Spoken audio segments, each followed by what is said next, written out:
Hi, ഞാനിപ്പോൾ ഉള്ളത് ആനക്കാമ്പൊയിലാണ്. ആനക്കാമ്പൊയിലുള്ള honey rock റിസോർട്ടിലാണ്. ഈ പ്രോപ്പർട്ടി മൊത്തം ഇപ്പം ഇന്നത്തെ ദിവസം നമ്മളെ കസ്റ്റഡിയിലാണ്. ഇത് ഞങ്ങൾ തല കുത്തനെ തിരിച്ചിടും. എല്ലാ റിസോർട്ടിലും പൂളല്ല ഉള്ളത്. എന്നാൽ ഈ റിസോർട്ടിൻ്റെ സ്പെഷ്യാലിറ്റി എന്താണെന്നറിയോ? ഏതാ വൈബ്! അക്കന്മാരുടെ 6 മാസം തുടങ്ങി.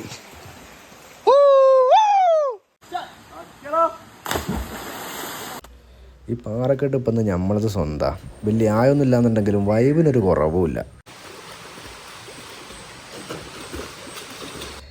ഇനി വൈകുന്നേരം വൈബ് നല്ലോണം ഒരു ചായയൊക്കെ ഉണ്ടാക്കി അതങ്ങനെ ആസ്വദിച്ച് കുടിക്കുക എന്നുള്ളതാണ് ഇപ്പോഴത്തെ മൈൻഡ്. അതിനുള്ള സെറ്റപ്പൊക്കെ ഇവിടെ ഉണ്ട്. ഡിന്നറിന് നല്ല കിടിലം മന്തി ഓർഡർ ചെയ്തിട്ടുണ്ട്. ഇത് ഇടക്കാല ആശ്വാസത്തിനുള്ളതാണ്. പള്ളൊക്കെ ഇപ്പം ഓവർ ടൈം ഡ്യൂട്ടിയാണ്. നമ്മുടെ അരുവിൻ്റെ സൈഡിൽ നിന്ന് കുറേ വിറകൊക്കെ വെച്ചൊരു ചെറിയ ക്യാമ്പ് ഫയർ സെറ്റാക്കിയതാണ്. രാവിലെ 6 മണിക്ക് അലാറം വെച്ചൊന്ന് സുപ്രഭാതം കാണാൻ ഇറങ്ങിയതാണ്. ഇവിടുത്തെ ബാക്ക് വ്യൂ കാണണ്ടേ റിസോർട്ടിൻ്റെ?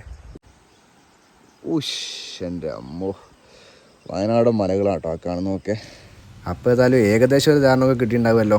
ആനക്കാമ്പൂരിലുള്ള ഹണി റോക്ക് റിസോർട്ടാണിത്. ഹണി റോസ് അല്ല കേട്ടോ, ഹണി റോക്കാ, മാറിപ്പോണ്ട. ആദ്യം ബുക്ക് ചെയ്യുന്ന 5 ആൾക്ക് സ്പെഷ്യൽ ഡിസ്കൗണ്ട് ഉണ്ട്. ഒരു ഗിവ് അവേയും വരുന്നുണ്ട്. നിങ്ങൾക്ക് കപ്പിൾസ് ആയിട്ടാണെങ്കിലും ഫ്രണ്ട്സ് ആയിട്ടാണെങ്കിലും ഫാമിലി ആയിട്ടാണെങ്കിലും ഒക്കെ വന്ന് താമസിച്ച് ചില്ല് ചെയ്ത് പോകാൻ പറ്റിയൊരു കിടിലം പ്രോപ്പർട്ടിയാണ്. അപ്പോൾ ഓക്കെ ബൈ.